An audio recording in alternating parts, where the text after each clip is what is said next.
दोस्तों रिजल्ट आपने देख लिया होगा 69,000 शिक्षक भर्ती का। और अब आपको वेट है, सबसे बड़ी चीज क्या है वो है आपकी वरीयता सूची, आपकी मेरिट लिस्ट। और काफी सारे भाई बहनों को गुणांक की बड़ी चिंता है कि गुणांक मेरे इतने हैं और कितने पे सिलेक्शन हो रहा है। ये सारी चीजें हम यहाँ इस वीडियो में डिस्कस करेंगे। मैं आपको बताऊंगा कौन सी कैटेगरी किस नंबर पे सेफ है और किस नंबर पे वो थोड़ा इस जोन में आ रही है जहां मैं भी कुछ नहीं कह सकता। और ये सब चीजें आप ही के जो कमेंट्स वगैरह आए उन्हीं के आधार पर और कुछ भाई बहनों से बातचीत के आधार पर जो इसमें काफी सीनियर हैं उनके हिसाब से मैं आपको यहाँ बता रहा हूँ। एक चीज और जो मोस्ट कमेंट जो बड़ा था और मुझे लगा कि ये सही है, इसका जवाब देना चाहिए, वो है आपके डॉक्यूमेंट्स की। तो इसमें क्या क्या डॉक्यूमेंट चाहिए। तीसरी बात इसके सिलेक्शन प्रोसेस की आगे क्या रहने वाला है। और चौथी बात ये कि मान लीजिए किसी का कोई डॉक्यूमेंट मिस हो गया, जैसे कि काफी सारे भाई बहनों ने तो अपने रोल नंबर ही मिस कर दिए, अपना एडमिशन कार्ड ही मिस कर दिया, तो उनके साथ एक बड़ी संकट खड़ी हो गई है यार कि वो लोग क्या करेंगे। ऐसा किसी ने कमेंट करके बता दिया, पर हो सकता है कोई बता नहीं पाया हो, लेकिन समस्या तो उसके साथ भी रही होगी और हो सकता है आगे भी आए। तो ये सारे चीजों पे क्लियर करेंगे। तो सबसे पहले हम यहां देख लेते हैं कि ये जो सीटों की संख्या है वो कितनी है और किस कैटेगरी में कितनी सीटें हैं। फिर देखेंगे ओवरलैपिंग की क्या स्थिति है। तो ये सब चीजें हम यहां देखेंगे और फिर बाद में बात करेंगे कौन कौन कैसे कैसे सेलेक्ट होता है। तो ये सारी चीजें इस वीडियो में डिस्कस कर लेंगे। वीडियो पसंद आए तो लाइक शेयर जरूर कर देना, चैनल को सब्सक्राइब कर लेना, बेल आइकन भी दबा देना। स्वागत है आपका यूट्यूब चैनल कंपटीशन बॉस पर, मैं हूं नितेश। तो यहां सबसे पहले तो सीटों के आधार पर बात कर लेते हैं। 69,000 सीटें हैं, 1,46,060 पास हो गए हैं और भरनी केवल 69,000 ही हैं।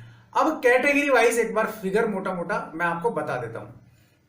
जस्ट हाफ तो आपकी जनरल की हो गई, यहां ईडब्ल्यूएस अभी लागू नहीं है, तो जनरल की आपकी 37,500 सीटें सीधी सीधी एक तरफा आ जाती हैं। अब बात करेंगे ओबीसी की, तो 17,140 सीटें हैं ओबीसी की 27% रिजर्वेशन के मुखालफत। अब एससी की है 13,330 और बाकी हम देखें एसटी की, तो एसटी की सीटों की संख्या भी अच्छी खासी है 1,270। फिजिकली हैंडीकैप्ड की बात करते हैं तो 2,760। तो भाई करीब करीब फिजिकली हैंडीकैप्ड तो इस फिगर को देखने के बाद लग रहा है किसी भी गुणांक पे सेफ होंगे किसी भी कैटेगरी के। फिर भी डिस्कस करेंगे इसमें आगे। और फ्रीडम फाइटर की सीटें 1,380, शायद ही कोई बचेगा सिलेक्शन होने से, इसमें भी स्थिति ये है कि ये तीनों तो मैं आपको यही क्लियर कर देता हूं। फिर है एक्स सर्विसमैन, यहां थोड़ा सा वेरिएशन रह सकता है। 1,380 सीटें, सीटों की संख्या कम नहीं है और मोस्ट प्रोबेबली सभी लोग सेलेक्ट हो जाएंगे। फिर भी यहां एक मेरिट का आंकड़ा आता है, यहां गुणांक का आंकड़ा आता है जो मैं आपको बता दूंगा। तो ये आपकी सीटों की संख्या रही। अब फीमेल मेरी बहनें सुन ले, यहां कैटेगरी वाइज अलग अलग मेरिट बनने की संभावना नहीं है, गुणांक की संभावना नहीं है।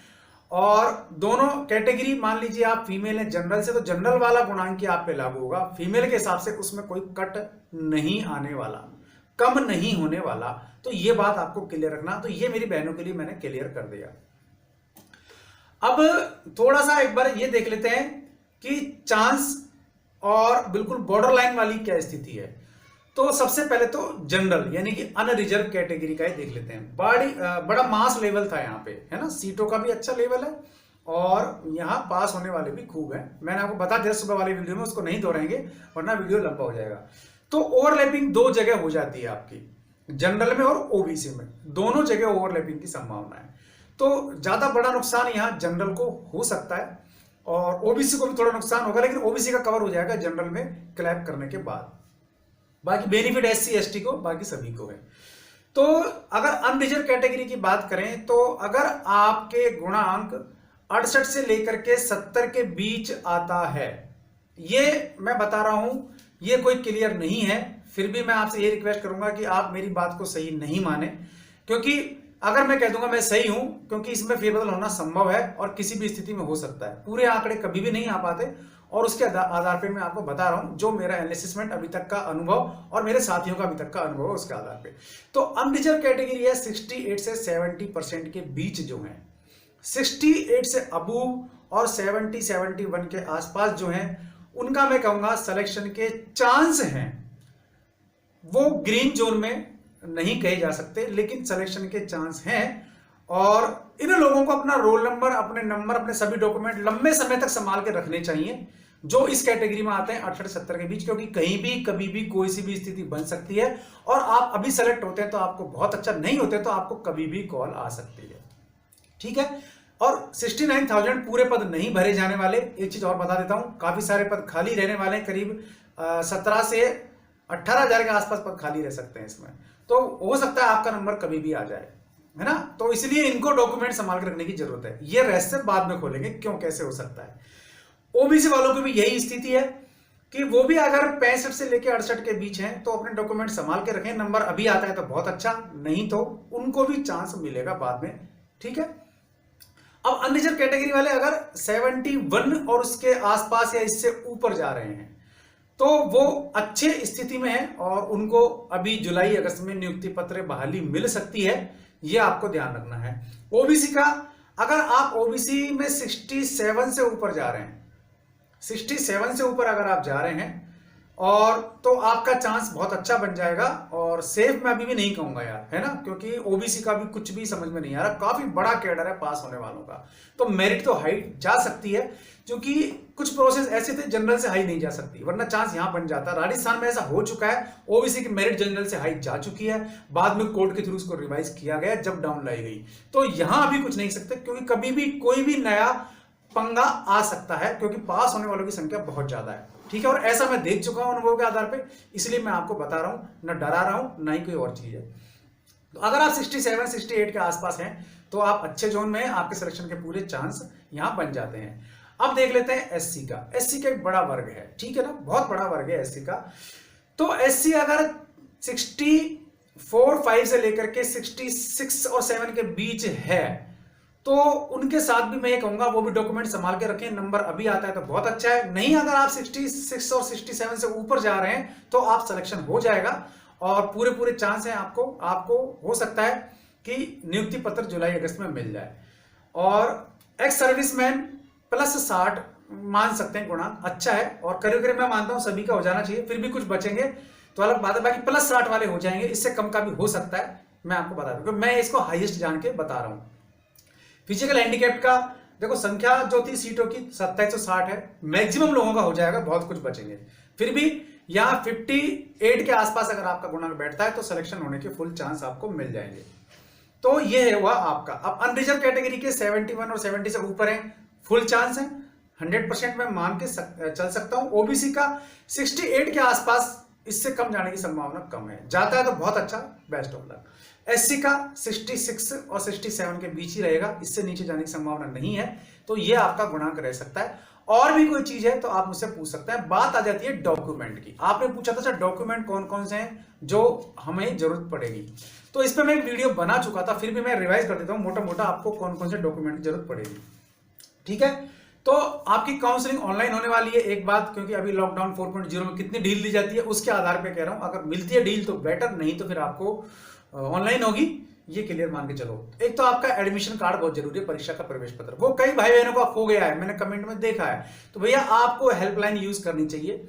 जब आप वेबसाइट पे जाएंगे, लिंक मैंने भी दे दिया वीडियो के डिस्क्रिप्शन में, ये सारा डिटेल बता रहा हूं, आपको लिखा हुआ भी मिल जाएगा वहां पे, तो आप उस लिंक पे जाएं और वहां क्लिक करें, वहां आपको हेल्पलाइन नंबर मिलेगा, आप उस पर कॉल करें और वहां आपके सॉल्यूशन मिल जाएगा। ऐसा नहीं कि अगर आपने रोल नंबर खो दिया आपका सिलेक्शन नहीं होगा, ठीक है, तो ये आपको ध्यान रखना है। आसपास का साथी का रोल नंबर आपके पास हो तो उसके आधार पर भी आप पता लगा सकते हैं, नहीं है तो आपने जिस ई मित्र से फॉर्म भरा था रजिस्ट्रेशन नंबर आपको लेकर के आना पड़ेगा जाकर के, क्योंकि इसमें से एक चीज आपको बहुत जरूरी है, वरना आपके साथ बहुत बड़ी मुश्किल खड़ी हो जाएगी।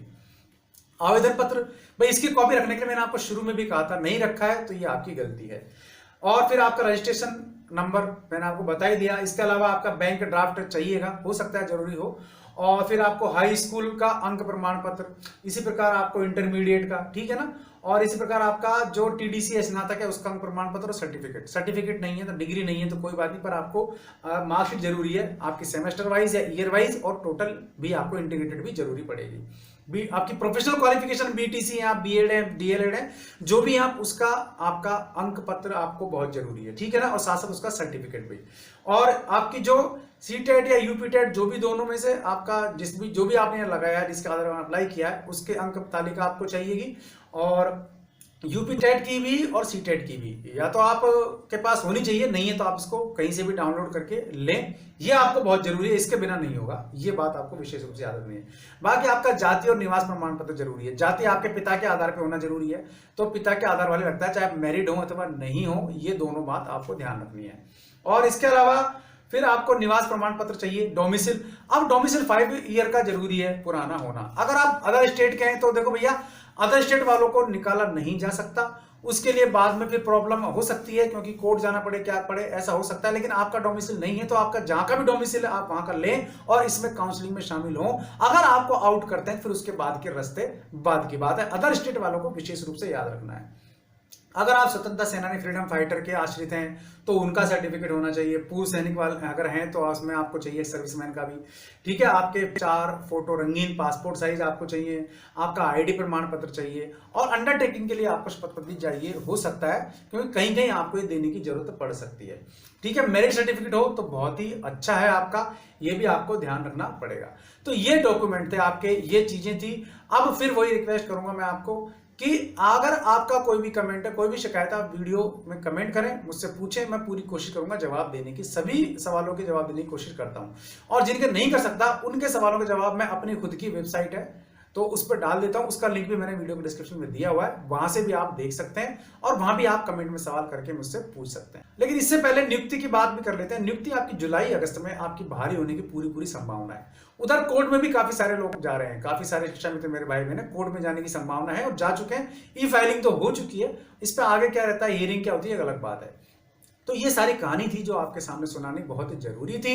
वीडियो पसंद आया तो लाइक और शेयर जरूर करने ला, बेल आइकन दबा देंगे आप तो वीडियो के नोटिफिकेशन भी आपको मिलते रहेंगे। सब्सक्राइब करना मत भूल जाना। आज के लिए इस वीडियो में इतना ही, ऐसे किसी यूजफुल वीडियो में मैं आपको फिर मिलूंगा, तब तक के लिए नमस्कार।